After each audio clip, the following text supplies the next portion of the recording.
Tarif ojek online terhitung mulai Ahad 11 September 2022 pukul 00 waktu Indonesia Barat resmi mengalami kenaikan.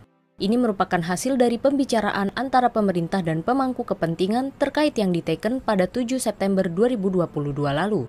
Hal tersebut dikemukakan oleh Direktur Jenderal Perhubungan Darat Kementerian Perhubungan, Hendro Sugiatno, dalam sebuah konferensi pers bahwa tarif ojek online dipastikan naik mulai hari Ahad kemarin. Tarif ojek online disusun berdasarkan dua komponen, mulai dari biaya pengemudi atau tarif langsung dan tarif tidak langsung, yakni biaya sewa aplikasi. Selain itu, kenaikan juga terjadi pada tarif langsung, namun untuk tarif tidak langsung diturunkan.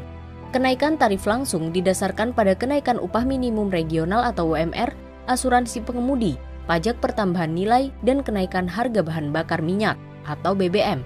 Dengan keputusan tersebut, Zona 1, yakni Sumatera dan Jawa selain Jabodetabek, ditetapkan kenaikan tarif batas bawah dari Rp1.850 per kilometer menjadi Rp2.000 per kilometer, atau ada kenaikan 8%. Sementara batas atas naik dari Rp2.300 per kilometer menjadi Rp2.500 per kilometer, atau naik 8,7%. Inilah salah satu efek dari kenaikan harga BBM yang diputuskan pemerintah. Masyarakat benar-benar harus menanggungnya karena pengeluaran mereka akan bertambah melalui kenaikan tarif ojol ini. Pasalnya, transportasi ojol adalah multi-site market, di mana ada banyak jenis konsumen yang dilayani oleh sebuah platform. Bukan hanya dari sisi mitra driver saja, namun juga dari sisi konsumen akhir atau penumpang dan pelaku usaha mikro kecil dan menengah atau UMKM. Namun, kenaikan tarif transportasi umum dalam sistem kapitalisme adalah perkara yang wajar. Mahalnya biaya transportasi dalam sistem ini bukan disebabkan sebatas karena harga BBM yang naik, akan tetapi karena tata kelola yang salah. Sistem kapitalisme yang menjalankan konsep hurriyah milkiyah atau kebebasan kepemilikan telah membebaskan manusia bisa memiliki apapun dengan sebab kepemilikan apapun.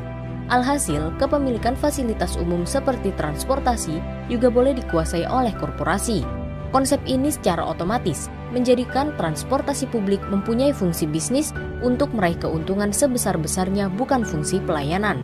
Tak heran jika pembangunan transportasi bukan disandarkan pada kebutuhan masyarakat, tetapi apakah menguntungkan atau tidak.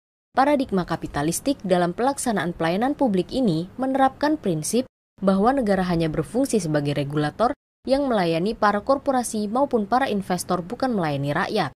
Adapun pelaksana di lapangan adalah operator yang diserahkan kepada korporasi yang bertujuan mencari keuntungan materi. Kondisi yang berbeda tentunya akan kita temukan jika negeri ini menggunakan paradigma Islam.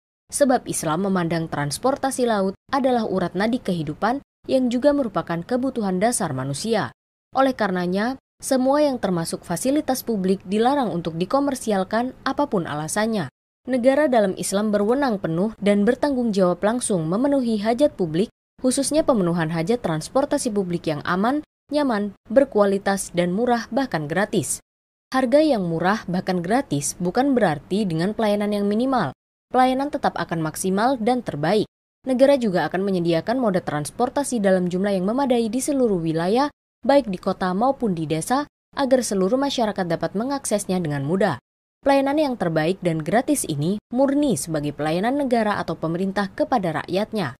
Hal ini berdasarkan perintah Allah Subhanahu wa Ta'ala melalui sabda Rasulullah Shallallahu Alaihi Wasallam.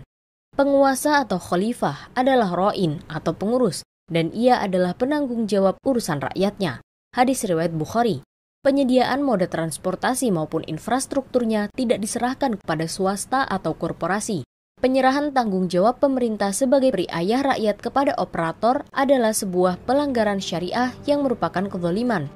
Tanggung jawab pelayanan yang harusnya ada pada pemerintah menjadi hilang karena operator tidak berfungsi dan berorientasi melayani rakyat, melainkan berorientasi bisnis semata. Pembangunan infrastruktur transportasi mutlak mengacu pada politik dalam negeri khilafah, yaitu penerapan syariat Islam secara kafah. Dalam membangun moda transportasi, biaya operasionalnya menggunakan anggaran yang bersifat mutlak. Artinya, ada atau tidak ada kekayaan negara untuk pembiayaan penyelenggaraan transportasi murah atau gratis dan berkualitas, pembangunan harus tetap terlaksana. Negara juga wajib mengelola kekayaannya secara benar sesuai syariat Islam, sehingga memiliki kemampuan finansial yang memadai untuk menjalankan fungsi dan tanggung jawab pentingnya. Dengan begitu, bukan hanya transportasi publik saja yang mudah diakses masyarakat, negara juga dapat memenuhi kebutuhan BBM masyarakat dengan biaya murah, sehingga para pengguna kendaraan pribadi tidak terbebani. Sebab dalam pandangan Islam, BBM adalah salah satu sumber daya alam yang merupakan kepemilikan umat atau umum yang wajib dikelola negara untuk kemaslahatan rakyat. Sejarah telah menunjukkan kepiawaian negara Islam yakni khilafah dalam mengurusi kebutuhan rakyat, juga dalam membuat dan membangun sarana transportasi serta kemajuan teknologi. Karena itu, hanya khilafah yang mampu menyediakan moda transportasi yang murah dan berkualitas.